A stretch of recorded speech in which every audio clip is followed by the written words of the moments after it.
Волчица не двигалась в течение нескольких дней, после чего этот мужчина заглянул под нее и вызвал полицию.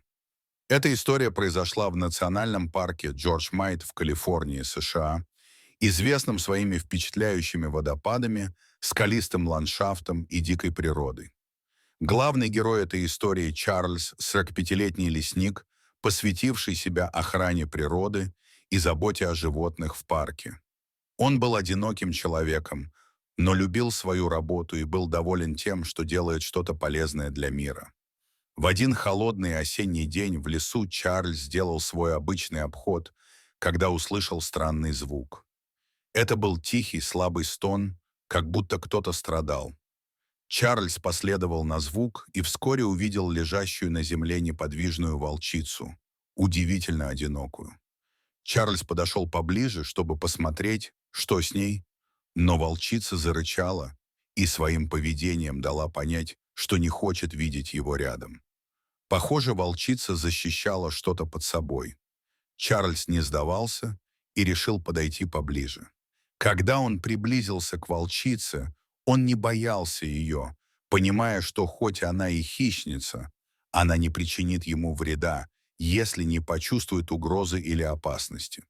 Поэтому он осторожно подошел, дружелюбно настроенный, пытаясь передать животному, что не причинит ему вреда.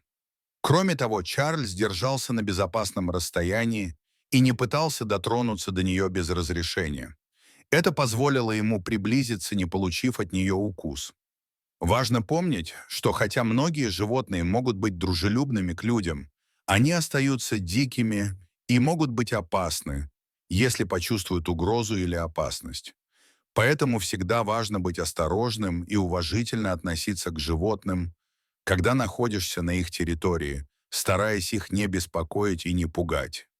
Когда он подошел достаточно близко, то увидел нечто потрясающее. Под волчицей лежал человеческий младенец, укрытый ее теплым мехом.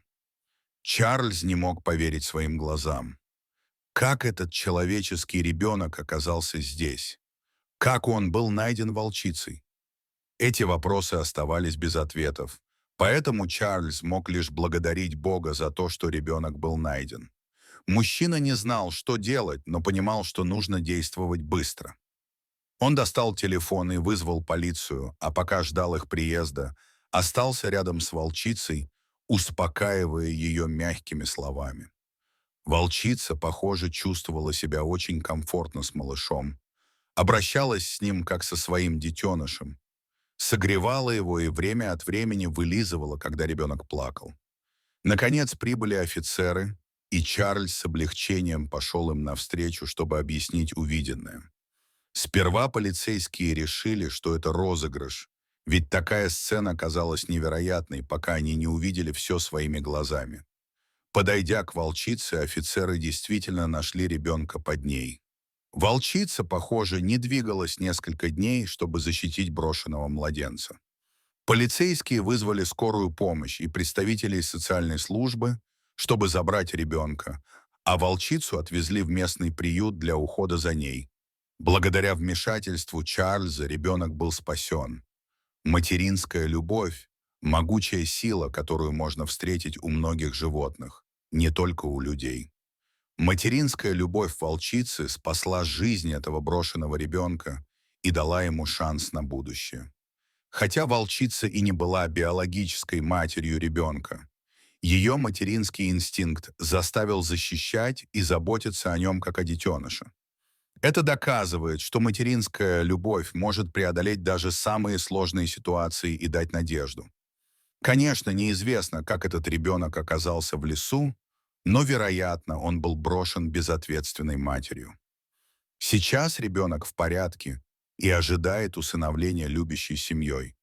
Хорошо известно, что в природе нет границ, и там можно встретить много чудес. Порой даже домашние питомцы обладают необычными особенностями. Матери в природе яростно защищают свое потомство, кормят, чистят и заботятся о них. Во второй истории мы столкнулись со случаем, когда волчица умирала от горя в своем логове, а ее вожак-самец не знал, как помочь. Все ее новорожденные волчата погибли за одну ночь по неизвестной причине. Такие вещи случаются из-за смертельных инфекций. Волчица все еще была кормящей. В ней сохранялась материнская любовь.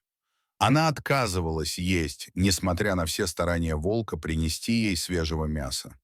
Вожак был готов умереть за свою волчицу, но был бессилен перед ее горем. Однажды вечером, пробираясь через заросли, волк вдруг своим чутким слухом уловил незнакомый звук. Осторожно двигаясь на звук, он нашел его источник, крошечный брошенный детеныш посреди леса. Неясно, кто оставил щенка там, но он явно был на грани гибели. Волк сел перед щенком. Бедняга дрожал всем своим крошечным тельцем. И тут волк понял, что должен делать.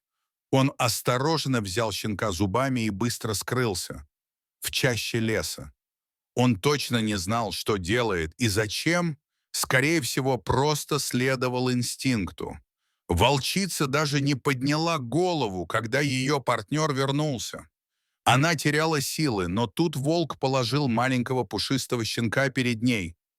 Тот не пах волчонком, но был беззащитным детенышем, испуганным и голодным. Почуяв молоко, щенок отчаянно пополз к волчице и, найдя сосок, громко зачмокал. Волк с удивлением наблюдал, как в глазах его подруги вновь зажглась искорка, и она тут же начала вылизывать щенка.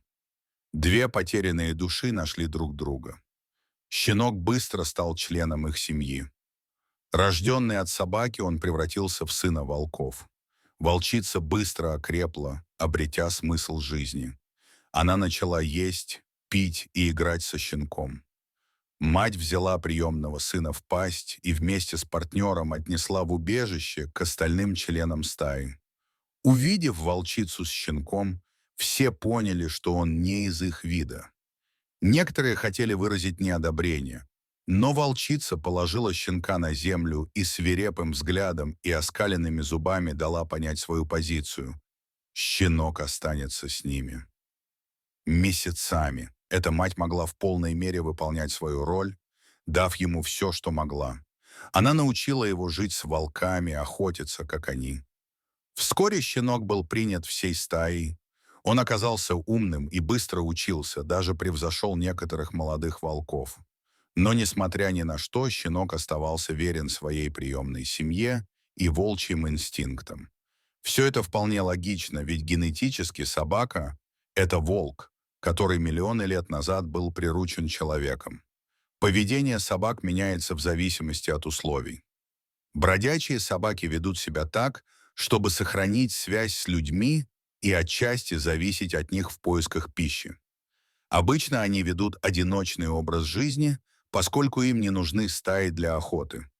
Но при возможности вдали от людей собаки возвращаются к диким инстинктам, что делает их очень близкими родственниками волков. Поэтому эта собака смогла адаптироваться и вырасти в волчьей стае. Эта история демонстрирует многое, в том числе доброе сердце волков и их чувство сообщества, а также то, что собаки приспосабливаются к окружающей среде, будь то дикая природа или большие города среди людей.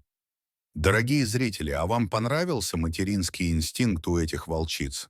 Расскажите, пожалуйста, в комментариях. А если вам понравилось это видео, то ставьте лайк и подписывайтесь на наш канал. До свидания.